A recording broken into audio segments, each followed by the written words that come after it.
used billiard balls, pool balls, right? And he said, here's one ball, and here's another ball, and when one ball, A, rolls over and bumps into B, B moves. And we say, ah, A caused B to move. But he says, did you see the cause? All you saw was A come next to B, juxtaposed to it. You didn't literally see what the cause was. You're making an inference that the movement from A pushed B, but you didn't see the cause. The cause can't be perceived in experience, so therefore it's just a habit of mind, and most of our habits work out, but there is no guarantee that this, if you know the cause, you really know what's going on. That's what Kant read, and that's what woke him up, because he said, he's right. You can't see that. And Newton can't really have seen the things that he predicted, because you can't see those things from his place on Earth. You know, he had the apple fall on his head. You know, remember that story? Newton was a weird guy in many ways. Anyway, let's not get into that. But the apple falling on his head. But from that, he got the idea that objects rotating around the planet are going to kind of come down at certain points. So he used that as an analogy. It wasn't from observing the apple that he then went and talked about the sun, the moon, and the stars. And even if he did, that's kind of really abusing experience. He's stretching it. So Kant said, can't be observation. And here's Hume who says it can't be observation. So what is it? So anyway, he writes a book. And you need to know the book for the test. It's called The Critique of Pure Reason. Tough book to read. Don't take it on the beach. You'll probably get chills and throw it in the ocean. But you do kind of need to know what it's talking about a little bit. It's a critique of pure reason because he kind of says, he's looking at what Hume says, and he says, look, he's right about experience and perception. If that's what counts, the best I can do is make a statistical guess, probability. It's very likely the sun is going to come up tomorrow. It's very likely that if you're a consistent smoker, you're going to probably die of some respiratory problem. But we can never say for sure, and that's the best we can do. But yet, I don't feel that. Kant would say, there still is something to causality. It's here. It's not like it's just a habit. I mean, I know habits, you know? Like I know when I teach a class, I'm going to see people Twitter and their heads wave because they're falling asleep. I don't know that it's always going to happen. I can't be sure that it's going to happen. And that's a habit, right? I've just had a lot of experience, and I think that way about it. But I can't say that it's always going to happen. I've actually had a couple of classes where people are really, they were small, and I was right in their face, so they wouldn't dare fall asleep. But, you know, that's a habit. Causality doesn't feel like a habit.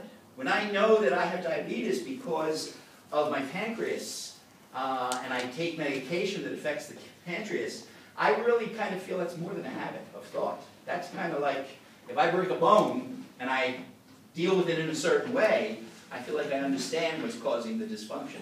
So Kant is trying to put together these rational ideas with experience, saying how do they work? If you just have experience, you shouldn't have any ideas you should count on. But we do have ideas that we count on. How do they seem to come together? And the ideas for Kant were part of reason. So this critique of reason is his way. Critique doesn't mean to criticize. It means to kind of look deeply into and see what it's about. So what is reason bringing to the story here? Because it seems like it's experience, but if it's experience, then we really don't have very much. We're just skeptics walking the street, not believing in anything. Anyway, here's this critique of reason. It's, as I say, complicated book. He says to begin with that we have, and this is kind of like bringing back Descartes, that we live kind of in two worlds. You know, Descartes had the dualism, the mind and the body. He talks about the world of phenomena, which means appearance, from the Greek appearance, and we live in the world of appearance. This is what we see. But beyond what we see, there is a real, true world, right? We see things, we hear certain sounds because the sound is the right decibel so our ear can pick it up. But, you know, they tell me, I don't really believe it, but they tell me there's dog whistles, right? And you blow it, you don't hear any sound, and supposedly the frequency is such that the dog can hear it.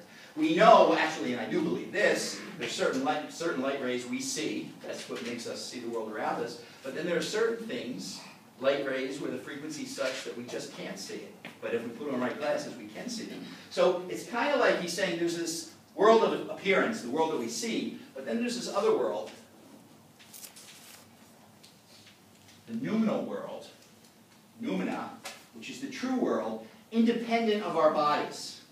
Phenomena is the stuff we know from our bodies, through our eyes, through our ears. And as a result, it's always distorted. It's never really accurate. It's always from our human perspective.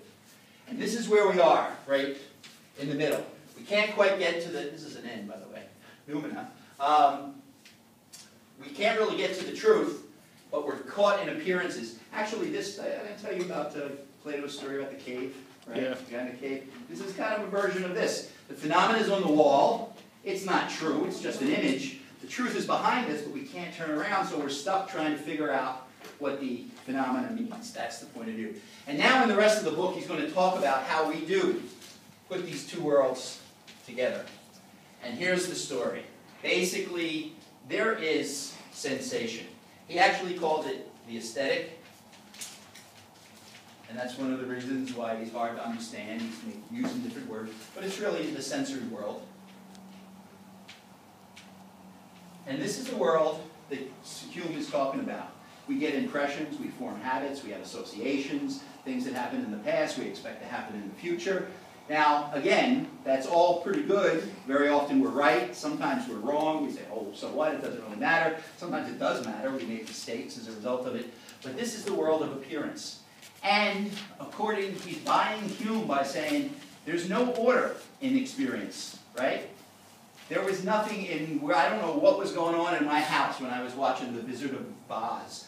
But there was other noise, right? The cat was doing something, my wife was probably cleaning something, and all this noise is going on. But when my granddaughter made her mistake, she picked a certain phrase, right? It's not foretend, it's pretend. Why did she pick that from the other noise that was all around? Nobody had said that recently. I just asked her if she's scared of the witch. But apparently she had heard before pretend, and now was making a mistake and made a very selective choice that kind of filled in what the word was about. So there's no order in there. But there's obviously order. She had order in her language, but it didn't come from the sounds, right? There was all the household sounds that were going there. Some of them she ignored, and other things she did pick up. So that's the sensory world. So Kant writes a whole section of his book about the sensory world, pretty much saying there's no order in the manifold, is what he would say, but basically in the sensory experience. It comes in all different fashions, you know? Except for two things. Whenever you have a sensory experience, who knows what you're having? Right now, you're all sitting quietly, and I'm talking, and if I were 30 years younger, I'd assume the only thing that's going in your head are my words, right? But other things are going into your body as well, right? There's the seat. Some of you are saying, damn, these seats stink. Others are saying, your stomach's rumbling, I didn't eat, I want to go home. Of course, a lot of you are tired, you're getting sleepy. So the sensory world, many things are happening even in this relatively quiet room. But no matter what your experience, whether it's boredom or sleepy or hungry or maybe even interest from what I'm saying, two things have to be there. Time and space. Whatever you're feeling, it's happening in time. Right? You're sitting there saying, this guy's going to go on forever. I can't believe it, you know? Time is there. And space. If you're feeling the seat hurt your butt, that's happening in space. Or if you're looking at my drawings on the board, that's happening in space. These he called intuitions. And these, he said, are part of our body. This is where the distortion starts, right? You know, what is the time of this class? It's supposed to be, what, 2 hours and 15 minutes or something. And you'll note I never keep you that long, so be nice, right? But it's supposed to be 2 hours and 15 minutes. But of course, how do you experience it, right? Somebody out there, some wonderful student is saying, oh, the time goes so fast because I just love Dr. Gross's lecture. And somebody says, what, are you kidding me? That guy, I feel like 4 freaking hours he's talking. Time is relative to your body, not any objective sense. And space is the same thing. Depending on where you're sitting, you're seeing the other people differently. It's not just objective. So he calls these intuitions of time and space and says that they have to be part of any experience we have because they're part of our sensory system. And he goes through a few examples. But of course, people after him will prove that he's right. In fact, you can even do one of them, or I think you can.